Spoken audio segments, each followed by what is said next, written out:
광활한 푸른 초원, 쏟아지는 별, 친기직한 몽골하면 떠오르는 것들이다. 나 역시 이런 푸른 기대감을 가지고 2015년 수원중앙침례교회 담당 사역 부서인 청소년들과 함께 첫 발걸음을 내딛었다. 울란바타르시에서 바양옹거르 아이막도까지 왕복 1200km를 오가며 버스 창밖으로 펼쳐진 광활한 초원길은 그야말로 아름다운 자연을 만드신 주님의 위대함이었다. 그러나 그 아름다움도 잠시 막상 사역 현장에서 만난 몽골인들은 전혀 다른 삶이었다. 푸른 꿈을 안고 살아가기보다 전체 320만 인구 중에 기독교 인구는 1%대이고 대부분 국민들은 절반 이상이 라마 불교를 신봉하고 국민의 많은 사람들이 오랜 시간 전통으로 흘러온 샤머니즘에 의지하고 있었다. 당장 내일에 대한 두려움과 IMF로 인한 경제적 어려움, 매년 겨울마다 오는 영하 40도 이하로 떨어지는 혹한의 추위, 그리고 숨쉬기조차도 힘든 매연.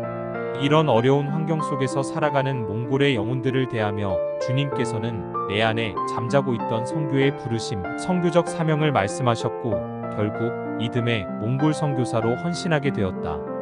주님을 인격적으로 만난 후 선교사로서의 비전을 품고 신학교에 입학하면서부터 선교사로 나가기 위해 나름대로 열정을 품고 많은 준비를 했다. 신학교를 졸업하면 금방이라도 선교지로 떠날 것 같았는데 현실은 그렇지 않았다. 결혼도 하고 목사 안수도 받고 안정된 사역지에서 사역하다 보니 현재의 삶에 안주하게 되었다. 그러던 중 한 이야기를 듣고 정신이 번쩍 들었다. 어느 한 동물원의 이야기다. 엄마 아기 낙타가 함께 있었다. 하루는 아기 낙타가 엄마 낙타에게 묻는다. 엄마, 친구들이 자꾸 놀려요. 아니 왜? 제 등에 혹이 났다고요. 그러자 엄마 낙타는 아기 낙타를 다독이며 애야, 그건 우리한테 꼭 필요한 거야.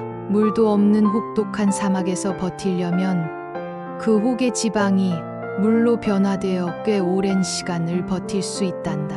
아, 그렇구나. 잠시 후에 아기 낙타는 다시 엄마 낙타에게 묻는다. 근데요, 엄마, 제 눈의 눈꺼풀은 왜 이리 크고 눈썹은 왜 이렇게 길어요? 아, 그것은 사막의 모래폭풍에서 눈을 보호하기 위한 것이란다. 와, 이렇게 좋은 기능이 있네요. 그러다 잠시 후 다시 엄마 낙타에게 묻는다.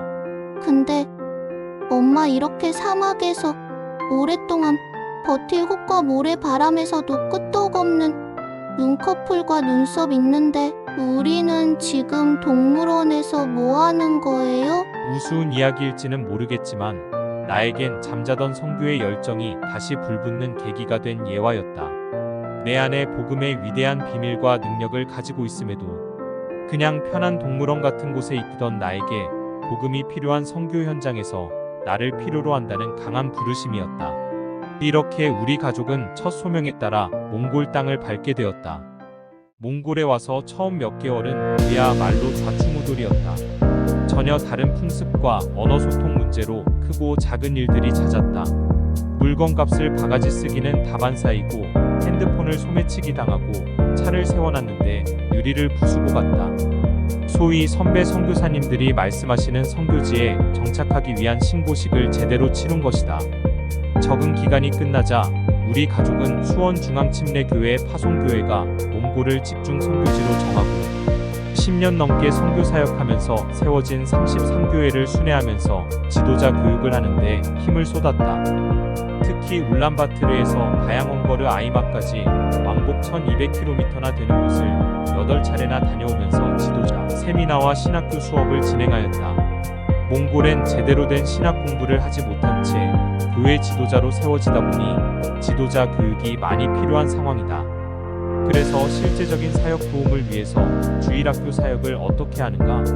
란 주제부터 생애주기별로 필요한 기독교, 의전사역, 이단 분별법 등 다양한 주제로 사역을 진행하였다. 지난 2018년 봄에는 바양옹거르 지역에서 특별 집회인 첫 예달상, 예수님을 닮아가는 삶을 매일 저녁 시간에 우리를 고치소서란 주제로 진행하였다. 매일 저녁 400명이 넘게 참여하면서 수많은 사람들이 집회 이후에 의학적으로 치료가 불가능한 암이 치유되는 등 지치고 병든 몸과 마음, 놀라운 주님의 말씀으로 고침받는 역사를 맛보았다. 그리고 집회 이후에 그 지역의 교회가 더 부흥하고 다른 지역에 예배 처소가 세워지기도 했다. 이런 놀라운 일도 있는 반면에 사단의 방해도 이어졌다. 몽골은 민주주의 국가이지만 아직까지는 종교적 제재가 있다. 종교 비자 외에 다른 비자를 갖고 종교 활동을 할 경우 비자 목적 외 활동으로 간주하여 선교사들을 추방하는 사례가 늘고 있는 상황이다. 함께 예달 삶을 하던 마지막 날에 그 지역 마을에 이민성 직원이 찾아와 예달산 사역을 하는 우리의 거주증을 압수하고 다음 날 몽골에서 철수시키겠다고 협박을 했다. 조사를 받고 난 이후 암담한 심정으로 그 지역의 산 위에 올라가서 산 기도를 했다. 주님, 이게 무슨 상황인가요? 몽골을 사랑해서 왔는데 제대로 해보지도 못하고 이곳을 떠나야 하나요? 라며 울면서 기도했다. 그런데 기도하면서 이런 푸념보다는 오히려 주님은 회개 기도를 시키셨다. 몽골을 위해 선교사로 왔지만 실제적으로 그들을 주님의 사랑으로 섬기지 못한 내 자신이 얼마나 주님 앞에 부끄럽던지 눈물이 앞을 가려 기도가 나오지 못했다. 주님, 몽골 사람들을 주님처럼 사랑하지 못해서 죄송합니다. 이런 기도와 함께 기도 후원자들에게 중보 기도를 요청하고 사건 발생 일주일 동안 이민성 직원의 3번의 조사를 받고 주의 은혜로 거주증을 돌려받을 수 있었다. 할렐루야. 주변의 선교사들은 이런 상황이면 거의 추방인데 거주증을 다시 돌려받은 것은 기적이라고 했다. 우리 역시 이번 기회를 통해서 우리 가정을 향한 하나님의 위대한 계획을 다시금 확인하는 시간이었다. 더욱더 몽골 선교를 위해 더 애써야겠다는 마음을 가지기를 기도드렸다. 한국은 130여 년의 기독교 역사가 있지만 몽골에 복음의 문이 열린 지는 30년도 채 되지 않았다. 민주주의 국가라 하지만 공산주의의 잔재가 남아있어 여전히 기독교에 대해 불편한 시선이 있다. 이런 이유로 여러 제재를 가하고 있는 실정이다.